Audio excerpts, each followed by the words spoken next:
स्वागत है आप सभी का दर्पण सिविल सर्विसेज के यूट्यूब चैनल पर। और आज हम फिर से आए हैं डे 36 डेली मेंस क्वेश्चंस के साथ। ये क्वेश्चंस दर्पण सिविल सर्विसेज के अंतर्गत चलाए जा रहे हैं 75 days daily mains answer writing के तहत चलाए जा रहे हैं, जिसमें आज 36 डे था और इसका हिंदी का टर्न था, जिसके क्वेश्चन सुबह दिए गए थे दर्पण सिविल सर्विसेज के व्हाट्सएप चैनल पर और टेलीग्राम चैनल पर, फेसबुक पर और इंस्टा पर भी दिए जाते हैं। अगर आप इनसे जुड़ना चाहते हैं, क्वेश्चन लेना चाहते हैं तो डिस्क्रिप्शन बॉक्स में इन सभी की लिंक दी गई है, तो आप इनसे ज्वाइन कर लें ये सभी चैनल। और दर्पण सिविल सर्विसेज के अंतर्गत इसके अतिरिक्त अन्य प्रोग्राम भी चलाए जा रहे हैं, जिसमें पहला है इकोनॉमिक्स की प्रॉपर क्लास लाई जा रही है, जिसमें न्यू सिलेबस के अंतर्गत जो भी उसमें ऐड हुआ है और जो भी उसमें सिलेबस है उसका पूरा वीडियो लेक्चर प्रोवाइड कराया जा रहा है यूट्यूब पे। और दूसरा ये है MPPSC प्री के क्वेश्चन आंसर की प्रैक्टिस कराई जा रही है, जिसमें MPPSC प्री के क्वेश्चन सुबह 10 बजे दिए जाते हैं 25 क्वेश्चन, और शाम को इनका आंसर दिया जाता है एवं वीडियो डिस्कशन इनका यूट्यूब पे ही प्रदान किया जाता है, जिसकी लिंक नीचे डिस्क्रिप्शन बॉक्स पर दी गई है। आप उसे भी ज़रूर देखें।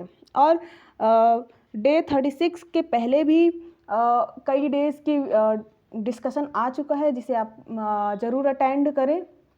ये आपकी तैयारी को सुदृढ़ करेगा। तो अब हम चलते हैं डे 36 डेली मेंस क्वेश्चन पर।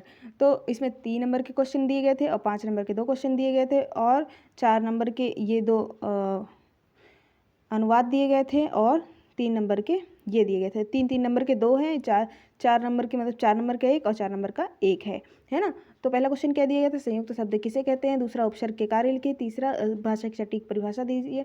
चौथा क्या लिखा है, आविकारी शब्द से क्या तात्पर्य है, संवाद किसे कहते हैं। और 5 नंबर में क्या दिया गया था, शब्द अलंकार किसे कहते हैं, इसके प्रकारों को समझाइए।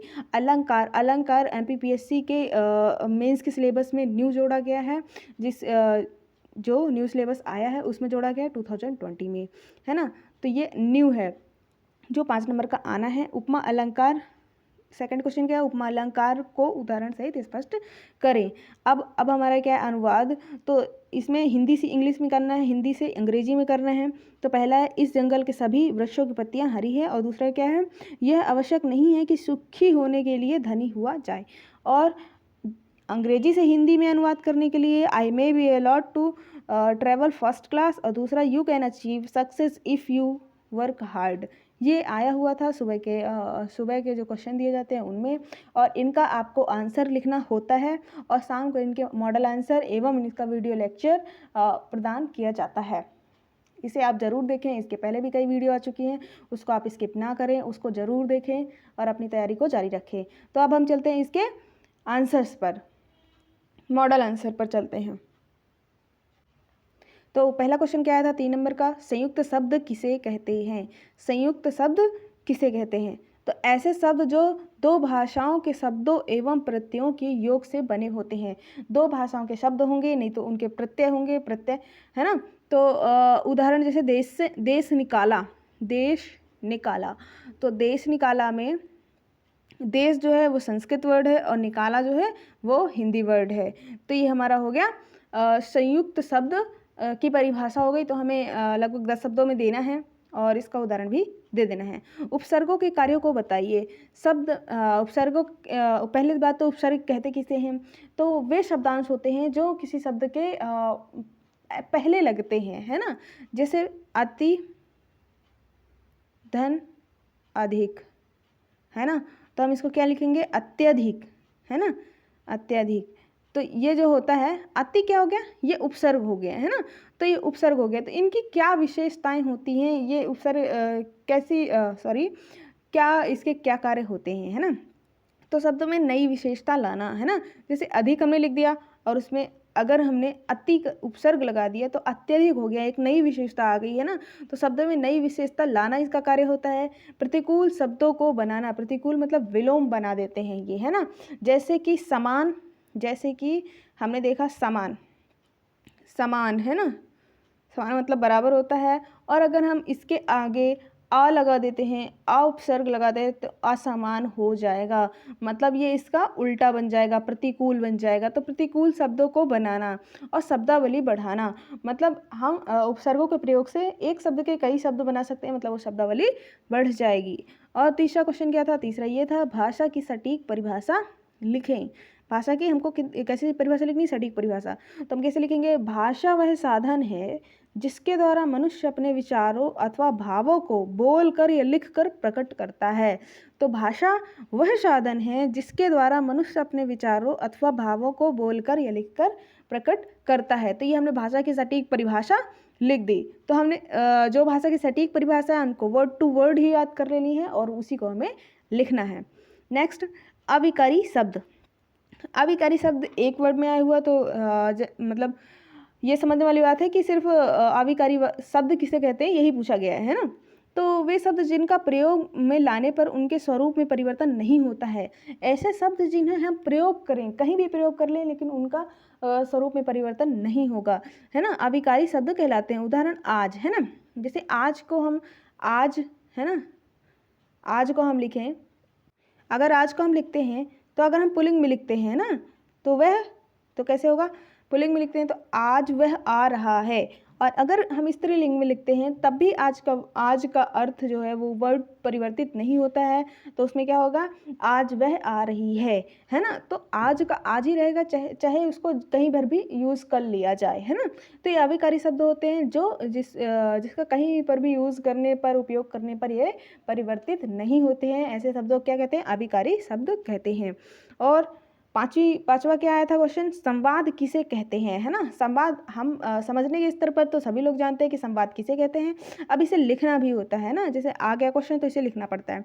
तो कैसे लिखेंगे इसे, है ना? दो से अधिक व्यक्तियों के मध्य हुई अथवा हो रही वार्ता को संवाद कहते हैं ना। दो या दो से अधिक व्यक्तियों के मध्य जो वार्ता होती है उसे क्या कहते हैं?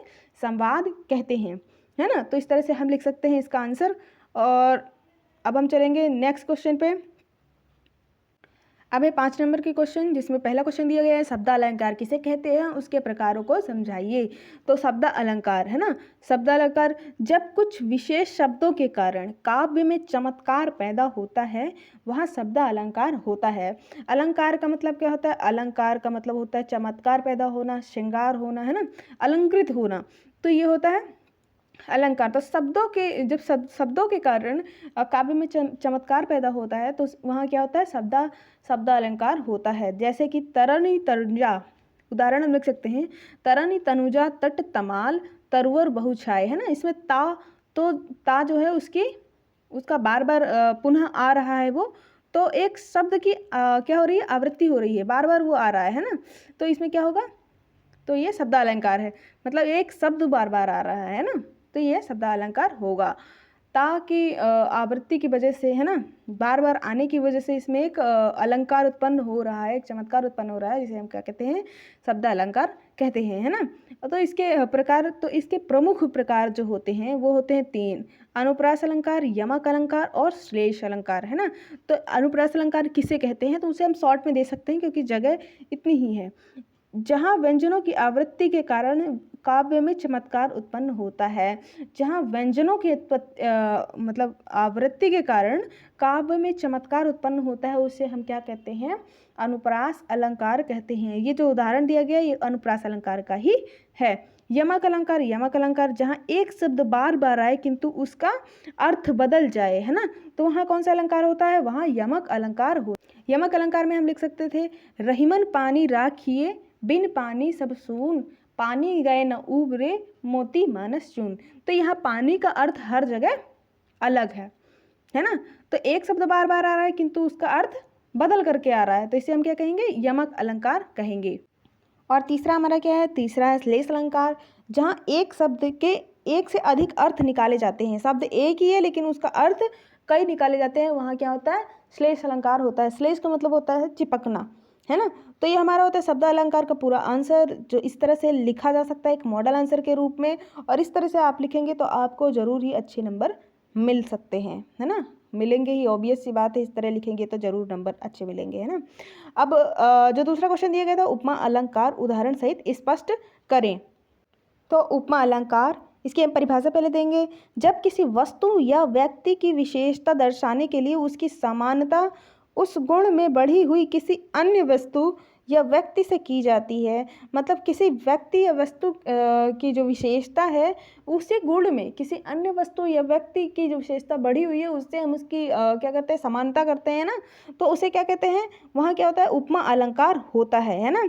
तो वहाँ उपमा अलंकार होता है। जैसे कि हरिपद कोमल कमल से, हरिपद कोमल कैसे हैं, कमल से हैं, है ना। तो हरिपद की कोमलता कमल की कोमलता के समान बताया गया है। हम हरिपद की कोमलता मतलब भगवान के पैरों की जो कोमलता है उसको कमल की कोमलता के समान बताया गया है ना। तो इसमें भगवान मतलब हरि के पदों की तुलना मतलब उसको किसके समान बताया गया है, कमल के समान बताया गया है। इस अलंकार को अलंकार का शिरोरत्न या सिरमौर माना जाता है। तो उपमा अलंकार को हम क्या कहते हैं, अलंकार का शिरोरत्न या सिरमौर कहते हैं। अलंकार का शिरोरत्न या सिरमौर किसे कहा जाता है, अगर ऐसा भी क्वेश्चन आ जाता है तो हम क्या लिख देंगे, उपमा अलंकार को कहते हैं, है ना। तो इस तरह से कंप्लीट होता है उपमा अलंकार। अब हम दूसरे क्वेश्चन में चलते हैं। तो इसमें आया हुआ था अनुवाद, जिसमें हिंदी से अंग्रेजी अनुवाद आया हुआ है, जिसमें पहला क्या है, पहला, इस जंगल के सभी वृक्षों की पत्तियां क्या हैं, हरी हैं। इस जंगल के सभी वृक्षों की पत्तियां हरी हैं। इसे हम इंग्लिश में कैसे लिख सकते हैं, अंग्रेजी में, तो the leaves of all the trees in this forest are green. इसे इस तरह से अनुवाद करके लिख सकते हैं, है ना। और दूसरा क्वेश्चन क्या दिया हुआ था, दूसरा क्वेश्चन दिया हुआ था, यह आवश्यक नहीं है कि सुखी होने के लिए धनी हुआ जाए, है ना। तो इसे इंग्लिश में कैसे लिख सकते हैं, अंग्रेजी में इसको अनुवाद करने के लिए आया हुआ था, तो हम इसे लिख सकते हैं, it is not necessary to be rich to be happy. इस तरह से हम लिख सकते हैं, इसका ये अनुवाद होगा। और जो आया था दूसरा कि अंग्रेजी से हिंदी में अनुवाद करें, है ना, अंग्रेजी से हिंदी में, I may be allowed to travel first class. तो इससे क्या होगा, इसका अनुवाद क्या होगा हिंदी में, मुझे प्रथम श्रेणी में यात्रा करने की अनुमति दी जा सकती है। और दूसरा क्या था, you can achieve success if you work hard, sorry यहाँ पास हार्ड होगा, है ना, वर्क हार्ड। अगर आप कड़ी मेहनत करेंगे तो आपको सफलता मिल सकती है, अगर आप कड़ी मेहनत करते हैं तो आपको सफलता मिल सकती है। तो ये हमारा होता है लास्ट क्वेश्चन, और ये हमारे होते हैं डे 36 के सारे मॉडल आंसर। और इसी के साथ आप इसके पहले जो वीडियो आ चुके हैं उसे आप ज़रूर देखें, और MPPSC प्री का जो भी प्रोग्राम चलाया जा रहा है दर्पण सिविल सर्विसेज की ओर से वो भी देखें, और इकोनॉमिक्स की जो क्लास चलाई जा रही है उसे अवश्य ही अटेंड करें। और दर्पण सिविल सर्विसेज के प्लेलिस्ट में जाएं, प्लेलिस्ट में उसमें आपको तीनों प्लेलिस्ट मिल जाएंगी, जितने भी प्रोग्राम चलाए जा रहे हैं उनके सभी की प्लेलिस्ट मिल जाएगी, एवं उस प्लेलिस्ट से आप अपनी तैयारी जारी रख सकते हैं। धन्यवाद, आज के लिए इतना ही। अब फिर मिलेंगे डे 37 मेंस आंसर राइटिंग के साथ।